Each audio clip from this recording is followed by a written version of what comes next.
Hello, my name is Lily. Let me share the latest SecureTransport features and improvements with you.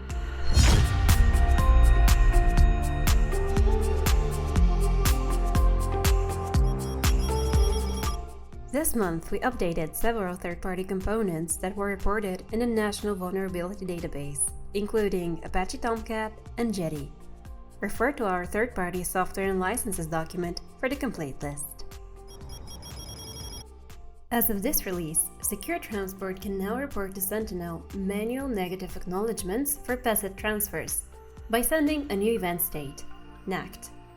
This event state is selected by default and is reported by the XFB transfer tracked object. Thank you for watching. Apply this update using the links in the description below. Don't forget to like and subscribe, and I'll see you next time.